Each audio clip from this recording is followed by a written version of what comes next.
Hermanos, buenos días. Eh, Damos gracias al Señor por la oportunidad esta mañana de compartir alguna meditación en su palabra y con gozo de volver a ver algunos. Hacía como unos, yo no sé cuántos años que no estaba un domingo acá. Eh, Traigo, como es natural, saludos de los hermanos en Cajicá, en donde hemos estado trabajando en una nueva obra desde hace unos 5 o 6 años. Y, y claro, allá tenemos nuestra cuota de acá de J. Vargas. Arnold y Sandra les envían muchos saludos y oramos por ustedes cada vez que los recordamos, cada vez que tenemos alguna petición específica, hacemos un esfuerzo por orar por nuestras iglesias hermanas y por las necesidades de los hermanos. En esta mañana vamos a ir a un texto que es muy conocido, que todavía estoy pensando por qué el Señor quiso escoger ese texto. Estamos hablando del primer capítulo del libro de Josué. Así es que si usted es de los que toma apuntes y va allí a su Biblia, no sé si usted abre su Biblia o enciende su Biblia, pero lo importante es que permanezca en la palabra. Dice así el primer capítulo de Josué. Yo lo voy a leer de la Biblia de las Américas. Dice: sucedió después de la muerte de Moisés, siervo del Señor, que el Señor habló a Josué, hijo de Nun, y ayudante de Moisés, diciendo: mi siervo Moisés ha muerto. Ahora pues, levántate, cruza este Jordán, tú y todo este pueblo, a la tierra que yo les doy a los hijos de Israel. Todo lugar que pise la planta de vuestro pie os he dado, tal como dije a Moisés, desde el desierto y este Líbano hasta el gran río, el río Éufrates, toda la tierra de los heteos, hasta el mar grande que está hacia la puesta del sol, será vuestro territorio. Versículo 5, nadie te podrá hacer frente en todos los días de tu vida. Así como estuve con Moisés, estaré contigo. No te dejaré ni te abandonaré. Sé fuerte y valiente, porque tú darás a este pueblo posesión de la tierra que juré a sus padres que les daría. Solamente sé fuerte y muy valiente. Cuídate de cumplir toda la ley que Moisés, mi siervo, te mandó. No te desvíes de ella ni a la derecha ni a la izquierda, para que tengas éxito donde quiera que vayas. Este libro de la ley no se apartará de tu boca, sino que meditarás en él día y noche, para que cuides de hacer todo lo que en él está escrito, porque entonces harás prosperar tu camino y tendrás éxito. ¿No te lo he ordenado yo? Sé fuerte y valiente. No temas ni te acobardes, porque el Señor tu Dios estará contigo donde quiera que vayas. Señor, en esta mañana queremos no solamente abrir nuestros ojos a tus maravillas, a lo que quieres decir a nuestras vidas. Queremos no solo abrir los ojos, sino abrir el corazón, abrir la mente, abrir el entendimiento, abrir, Señor, nuestras vidas a lo que tú quieras decirnos. Te rogamos que el Espíritu Santo en esta mañana nos enseñe. Lo pedimos en el nombre de Cristo Jesús. Se ha hecho muy popular en las redes sociales siempre escuchar que hay retos. ¿Se han escuchado eso? Y son unos retos como a veces medio descabellados, unos que salen y se echan un baldado de agua fría, otros que hacen cosas un poco más peligrosas, pero la verdad es que la mayoría de veces me ha parecido que son retos como sin sentido, sin propósito. A veces hay buenos retos, ¿no? Hay hermanos que dicen: lo reto a que se aprenda este versículo de memoria. Pero uno dice, bueno, ese reto tiene propósito. Pero en esta mañana quisiera hablar de cómo enfrentar el reto que Dios tiene para cada uno de nosotros. Y evidentemente Josué es un gran ejemplo de cómo enfrentar los retos. Para los que de pronto no conocen tanto la vida de José, a pesar de que de Josué, a pesar de que este es un pasaje conocido, hay todo un trasfondo de la vida de Josué. Probablemente nació como esclavo en Egipto. Seguramente era un joven o un niño que veía a su papá esclavizado con un jefe de esos implacables y pudo ver todo el proceso por el cual el pueblo de Israel fue liberado. Hacia el libro de Éxodo, en el capítulo 17, se narra cómo por primera vez aparece en medio de una batalla, siendo usado por Dios para ganar una batalla contra los amalecitas. Y desde allí en adelante comienza a verse su desarrollo y su proceso. Comienza a ser nombrado como Josué, el siervo de Moisés, o como lo dicen algunas versiones, Josué, el ayudante de Moisés. Él era el que le cargaba las cosas a Moisés, el que lo secundaba en todo, el que estaba atento. Tuvo muchos privilegios desde su juventud. Moisés le cambió el nombre. Su nombre es equivalente al Señor salva. Por eso muchos dicen que es una figura de Cristo. Y se nos dice que el Espíritu Santo moró en Josué y que fue apartado para varias tareas. Entre esas recordamos aquella en la que después del éxodo, al estar justo a la entrada de la tierra prometida, fue escogido por su tribu, escogieron representantes de cada una de las 12 tribus para ir ¿a qué? A reconocer la tierra que Dios les había prometido. Y él junto con Caleb fueron los únicos que vinieron a dar un informe positivo acerca de esa visita, cuando todos los demás decían, esto es imposible, esto no se puede hacer, devolvámonos. Hasta intentaron apedrear a Moisés y a Josué y a Caleb.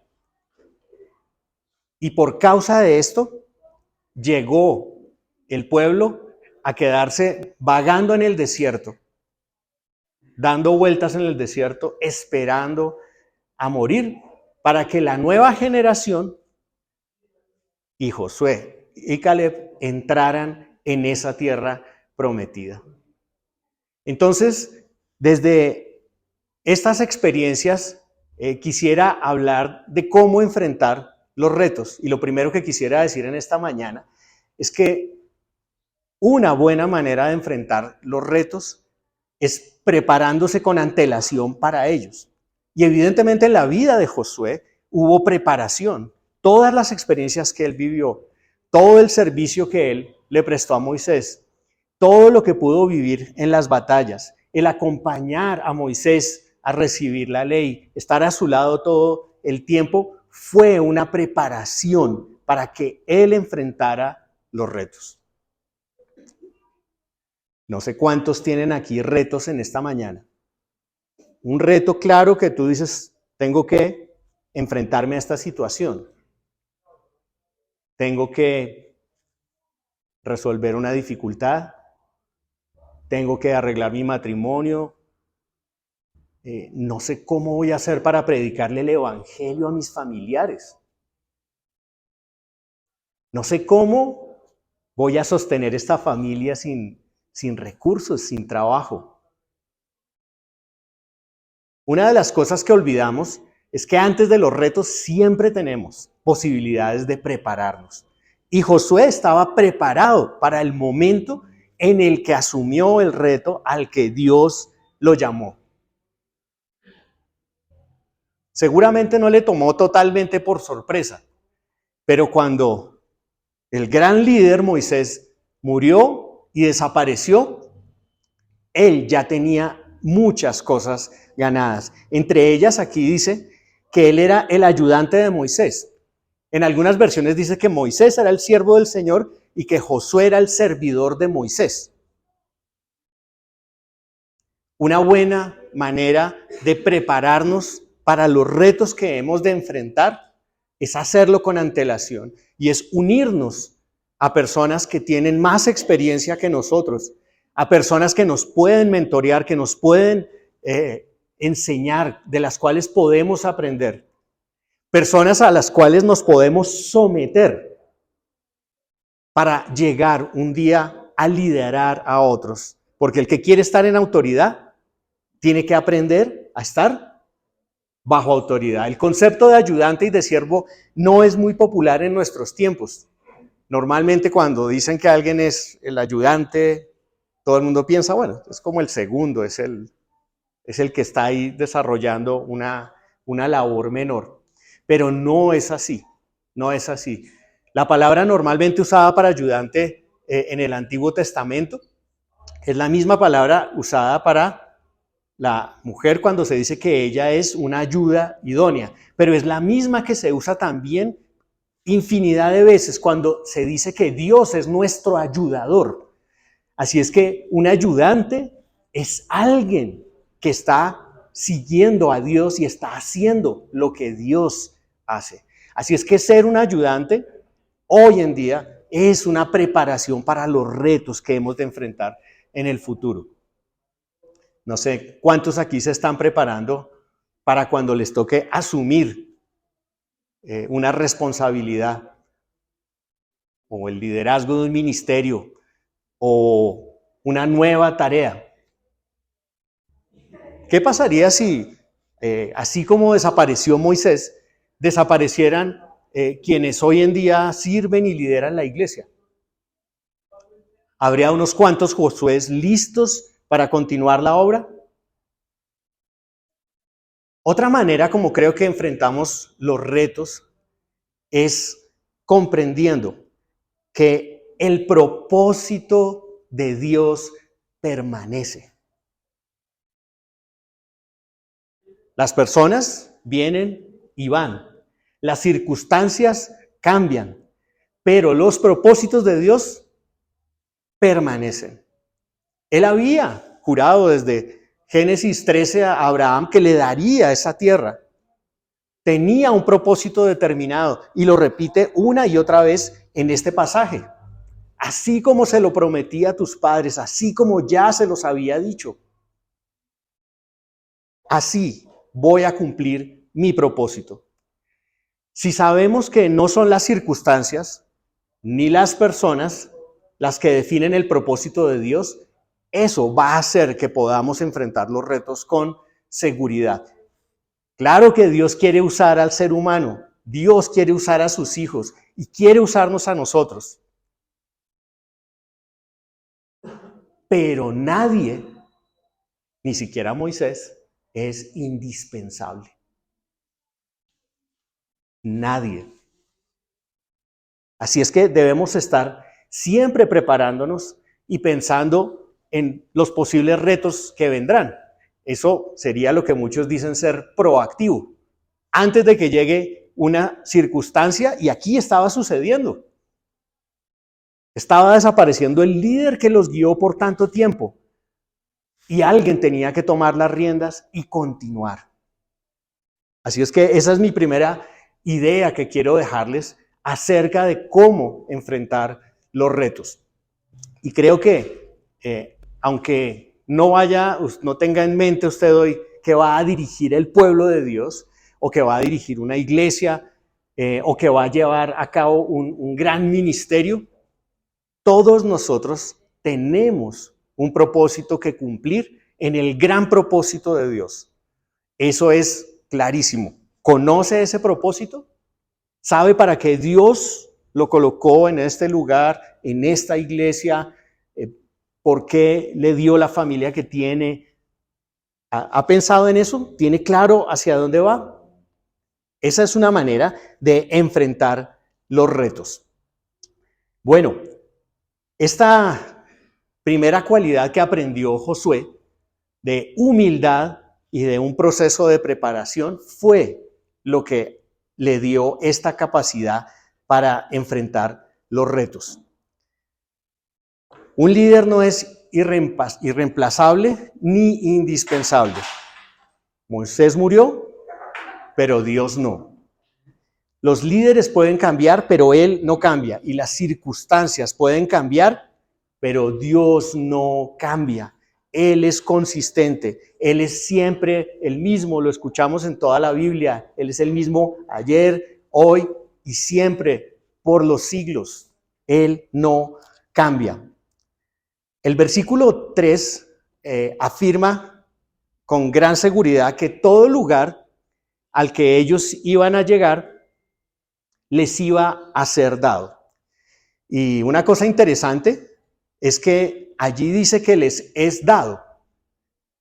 Algo que no han hecho, lo dice en tiempo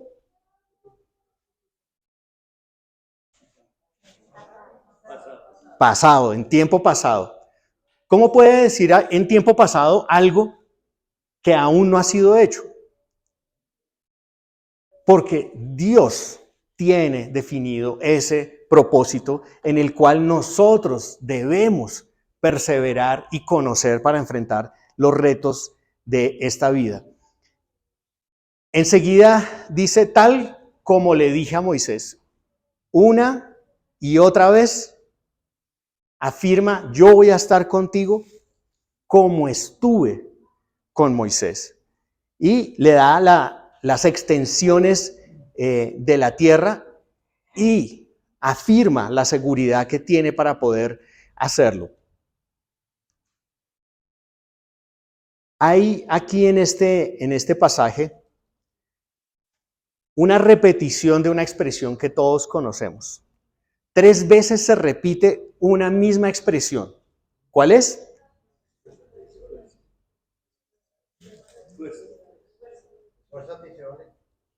Esfuérzate y sé valiente.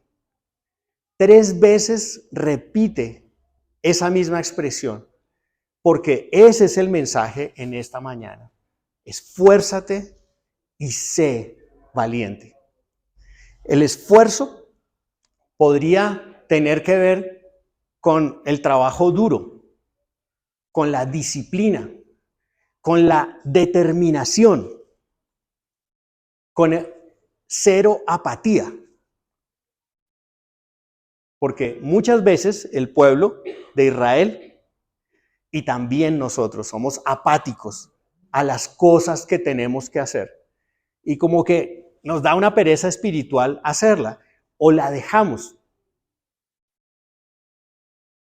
Hace poco hablé con un hombre que quería rehacer su matrimonio, quería resolver sus problemas matrimoniales, pero no quería hacer nada para solucionarlos. Creo que quería simplemente esperar a que Dios se los resolviera. ¿Podríamos nosotros, ante los retos que tenemos en la vida, simplemente esperar a que Dios nos los resuelva? Pero Dios quiere que nosotros participemos de ello. Ojo, no nos confundamos, porque muchos predicadores usan este pasaje, ¿cierto?, para decir, como para hacer recaer el peso sobre nosotros, para que Dios haga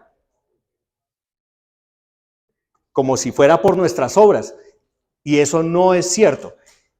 Lo que es cierto es que Dios, por su gracia, ha preparado de antemano, ¿cierto? Efesios 2, 8 y 9, buenas obras para que nosotros caminemos por ellas. Es su gracia. Y en este pasaje se repite una y otra vez. Yo estaré contigo, yo lo haré, yo te lo he prometido.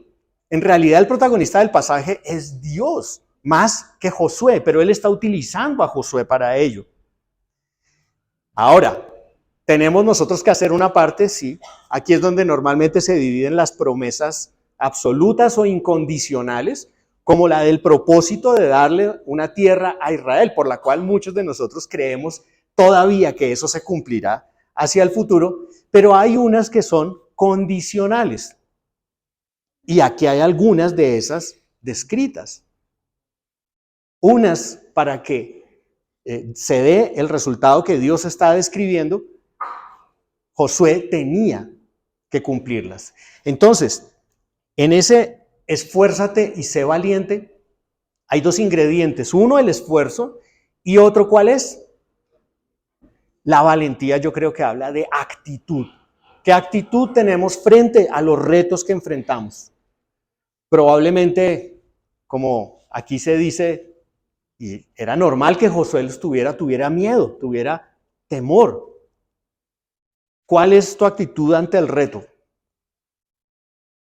Es un asunto de fe, creer las promesas de Dios, creer lo que Él ha dicho, creer lo que su palabra me ha enseñado. Así es que necesitamos tanto este esfuerzo como esta actitud. Y necesitamos también cumplir con lo que Dios está diciendo. En el primer lugar donde aparece esta expresión de sé fuerte y valiente, creo que es el versículo 6.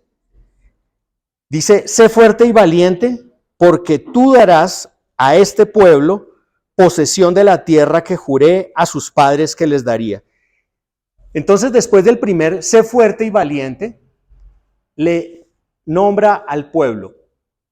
Creo que Josué aún más temor tenía por saber que él tenía una responsabilidad frente a otros.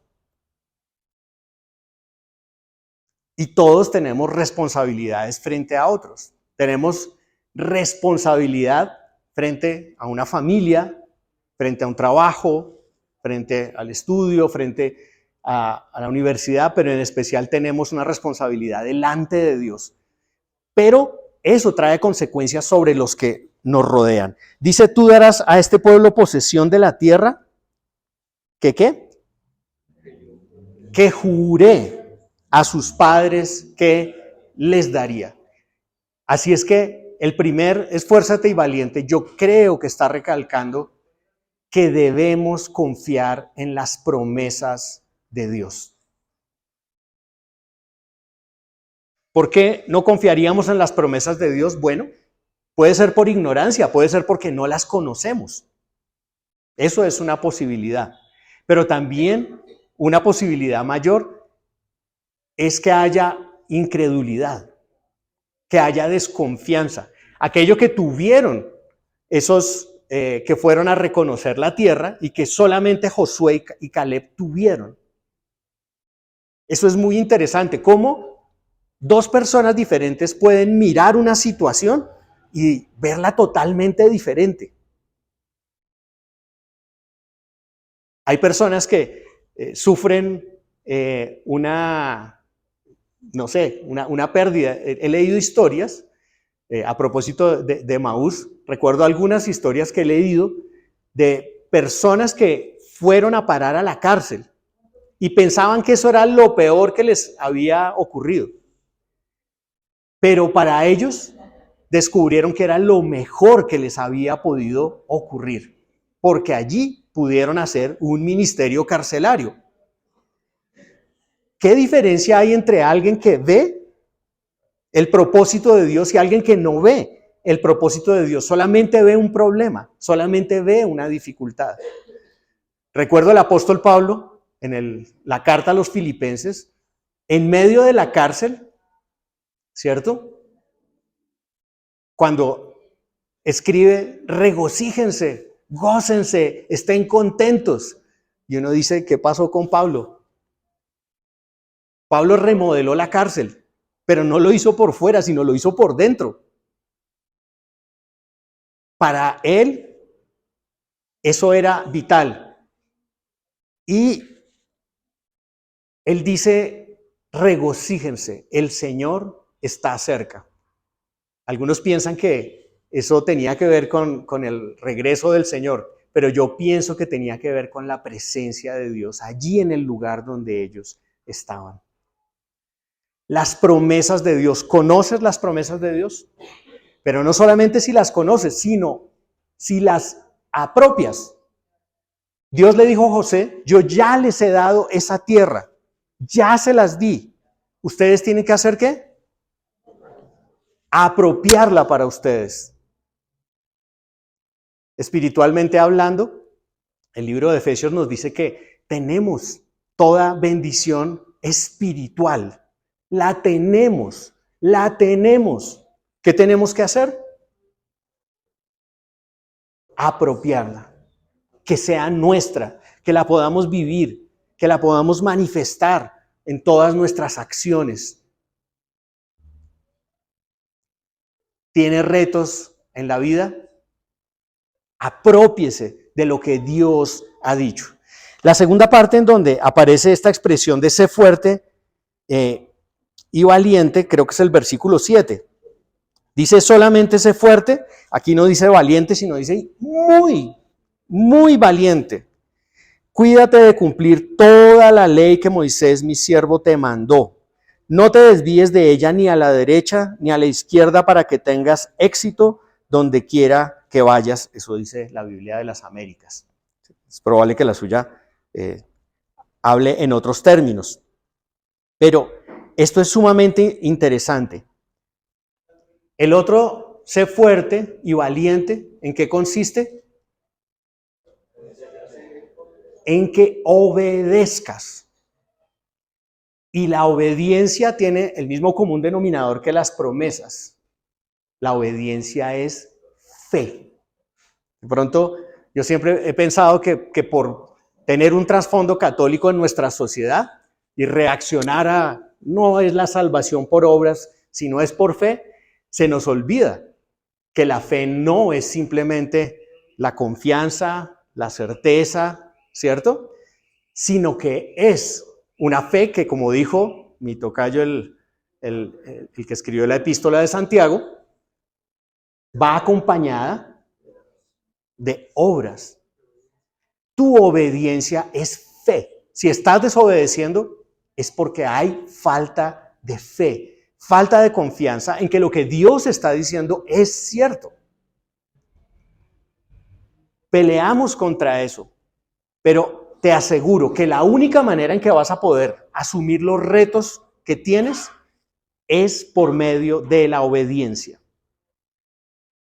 Aunque a ti te parezca que no es lógico obedecer, aunque a ti te parezca que no es por ahí la cosa, todos los que en la Biblia leemos que han querido ayudarle a Dios a hacer las cosas a su manera, han metido la pata. Y a nosotros muchas veces nos sucede lo mismo. ¿Por qué? Por falta o de conocimiento de las promesas de Dios, como ya dijimos, o de confianza para obedecer esas promesas. Dice allí, sé fuerte y muy valiente, cuídate de cumplir toda la ley que Moisés, mi siervo, te mandó. No te desvíes de ella ni a la derecha ni a la izquierda. Es el libro de Romanos, como en el capítulo 10, que dice que la fe viene y el oír. ¿Cómo aumenta nuestra fe? Aumenta cuando conocemos a Dios, cuando sabemos quién fue el que prometió, cuando sabemos quién es el que dice, yo estoy contigo, yo estoy ahí en medio de tu problema, ahí estoy yo, en medio de tu carencia, ahí estoy yo. Podemos llegar a decir, como dijo también Pablo en Filipenses, no importa en qué situación esté, puedo vivir en esas situaciones, todo lo puedo en Cristo que me fortalece. Entonces, ¿qué tenemos que hacer? Intensificar nuestro conocimiento de Dios, porque eso va a hacer que aumente nuestra fe. Dice, para que tengas éxito donde quiera que vayas. Y esto es interesante porque uno podría a primera vista pensar cuál es el éxito para Josué, ¿no? Pues que conquiste la tierra y la reparta, que eso era lo que tenía que hacer. Pero ¿será ese el éxito? Muchas veces las cosas no resultan como las pensamos o como las planeamos. Y la verdad es que ellos no conquistaron toda la tierra. Por eso es que seguimos esperando que un día esa tierra les sea dada. Por eso el regreso de Israel a la tierra de Palestina ha sido un suceso en el último siglo. Porque se está comenzando a cumplir eso que creemos que las escrituras dicen que va a suceder en su totalidad. Pero hasta ellos no consiguieron lo que estaban buscando. ¿Qué es el éxito para ti? Piénsalo por un momento. ¿Qué es el éxito para ti?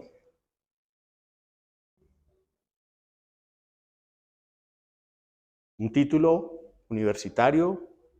¿Una posición económica? ¿Una familia? ¿Qué es el éxito para ti? ¿Cómo mides el tener éxito? El verdadero éxito es ser fiel a Dios. El éxito para Dios, yo estoy convencido, no es que no lo desee, no son los resultados. No son los resultados. ¿Los queremos? Sí. ¿Los va a dar Dios? Sí. Pero el éxito para nosotros es ser fieles a Dios.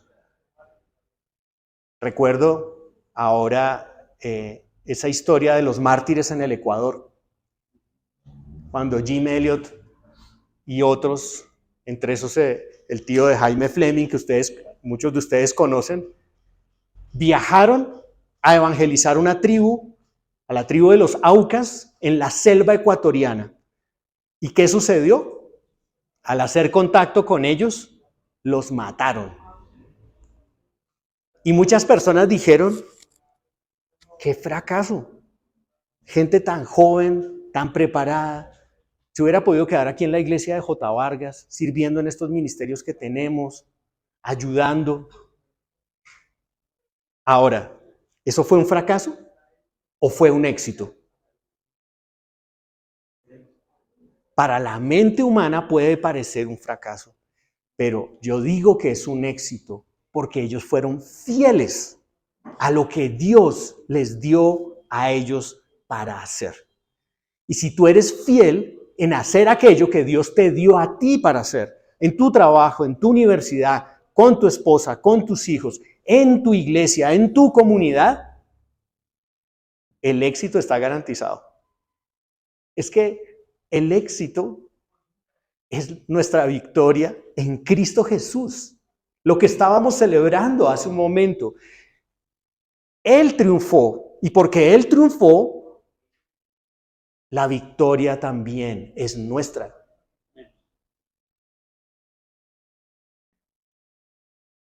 Ya se sabía desde el comienzo cuál sería el final. La tierra será del pueblo escogido de Israel.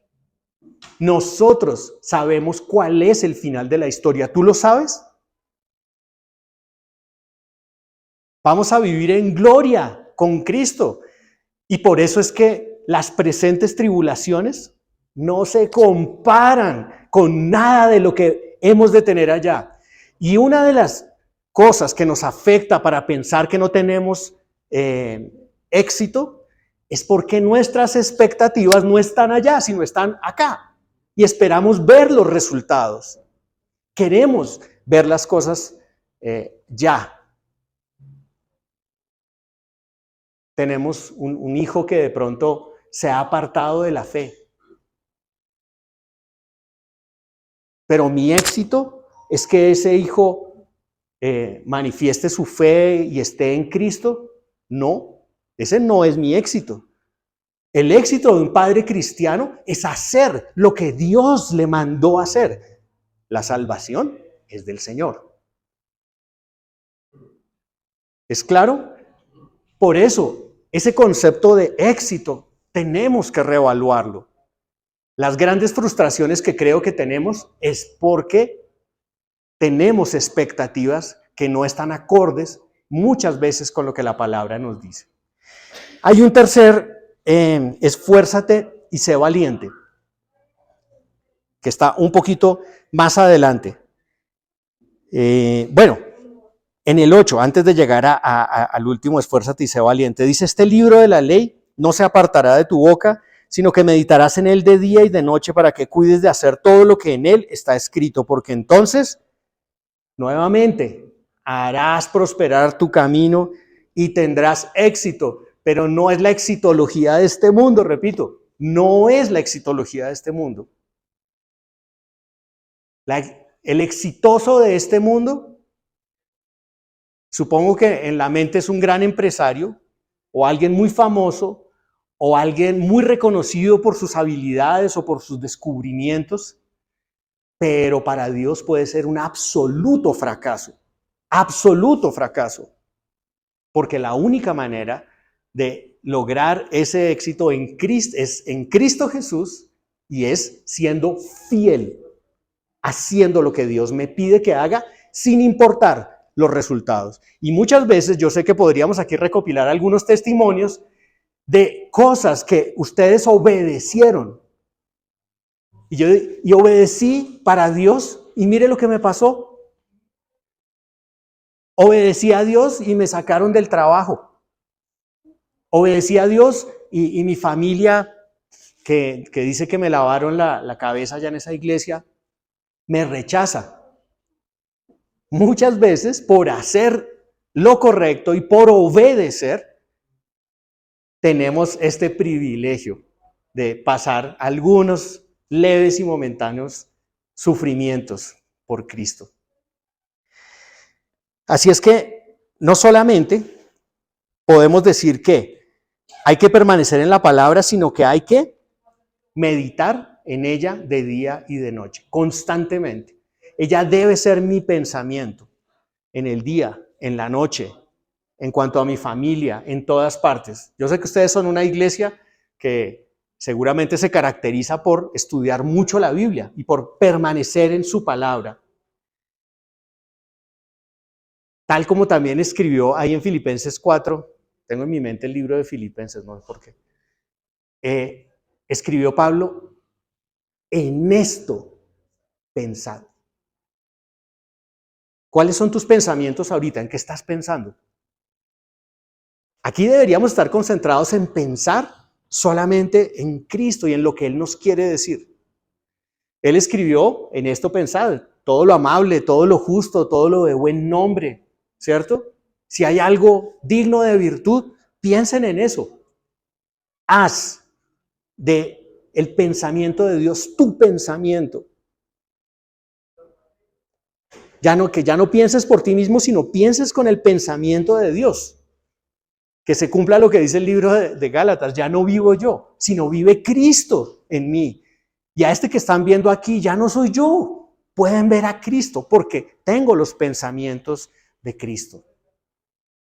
En este último, sé fuerte y valiente del versículo 9, dice, no temas ni te acobardes, porque el Señor tu Dios estará contigo donde quiera que vayas. Y aquí hay nuevamente este ingrediente de la presencia de Dios. La conciencia de la presencia de Dios. Mi hijo que está ahí, cuando estaba pequeñito, él no se acuerda. Yo he contado varias veces historia, pero él no se acuerda. Yo lo llevé por un lugar porque quería prever que si algún día se perdía, podía volver a su casa. Podía volver caminando a la casa. Y entonces yo le decía, por acá, y acá conoces dónde estás y puedes volver a tu casa. Y entonces yo le di una vuelta como para ver si se despistaba y llegamos a el mismo punto y le dije, entonces ya sabes cómo volver a la casa. Y dijo, pues no, como que no. Entonces yo le dije, entonces estás perdido. Y él así espontáneamente me dijo, no, yo no estoy perdido. ¿Y por qué no estás perdido? Porque estoy contigo. Eso a mí me habló de Dios y de su presencia. No importa dónde estés ahorita, no importa. Estás en una difícil relación matrimonial, estás en una difícil situación económica, estás emocionalmente triste. No importa cuál sea la circunstancia, Él está ahí.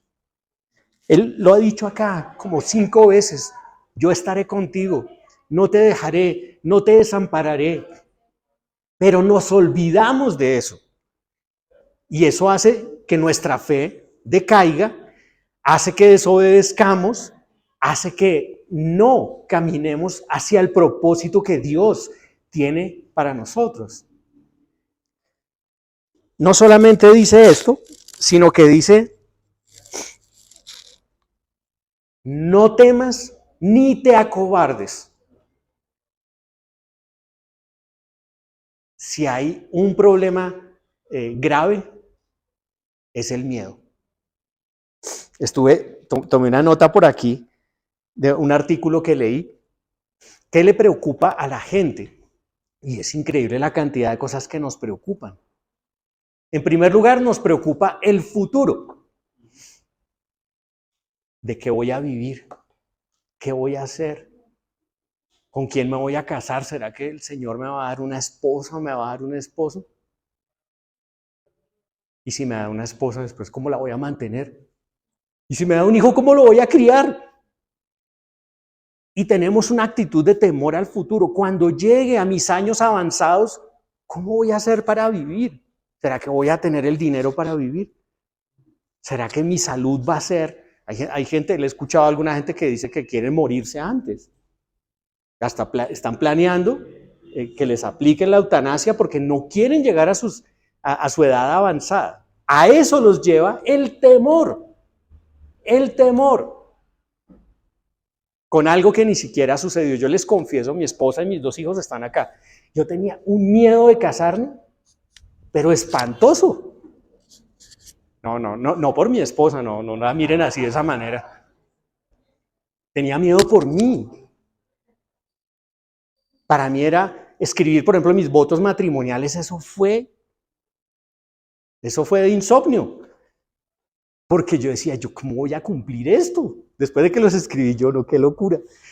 Si yo no puedo, si yo a veces no puedo con mis propios problemas, ¿yo qué voy a hacer con los problemas de otra persona?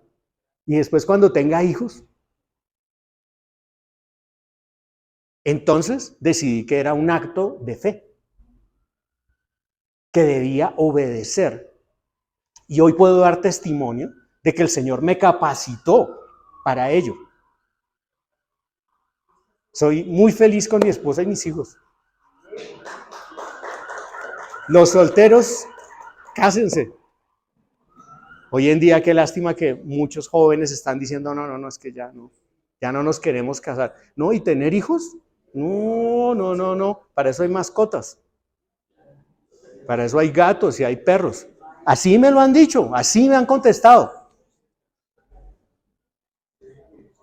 Lo que quiero decir es que el miedo, el temor, no nos deja cumplir los propósitos de Dios. Y por eso aquí ha repetido también varias veces en este pasaje el Señor, no temas, no te acobardes. Muchos tienen miedo de la enfermedad. Y cuando estamos sanos, pues le decimos al hermano que está enfermo, ay, tenga fe, confía en el Señor le va a dar un nuevo cuerpo, glorioso, sin pecado. Pero espérese que a usted le pasen el diagnóstico, que le pasen el examen. Inmediatamente comienza, ¿cuánto tiempo me queda? Le tenemos miedo a la enfermedad, le tenemos miedo a los accidentes que no han sucedido. A veces suceden. ¿A qué más le tenemos miedo? Le tenemos miedo al fracaso. Le tenemos miedo a que las cosas no salgan como nosotros las pensamos. Le tenemos miedo a la vergüenza. Le tenemos un montón de miedos a una cantidad de cosas. Pero eso es lo que el Señor está diciendo. No temas, no desmayes, no te acobardes. ¿Te sientes incapaz de asumir la responsabilidad que Dios te dio? Él lo va a hacer. Él lo va a cumplir. ¿Qué tienes que hacer tú? Obedecer. ¿Por qué no evangelizamos más? ¿Qué me irá a decir esa persona? Y si es un compañero, hasta de pronto me retira el saludo. Y si le digo al jefe, de pronto va y me echa. Por puro temor. Pero nosotros sabemos que el perfecto amor de Cristo echa fuera el temor. ¿Cómo enfrentaremos los retos de la vida? Bueno, Le invito a que estudie un poco más acerca del libro de Josué y que piense en lo que él ha dicho.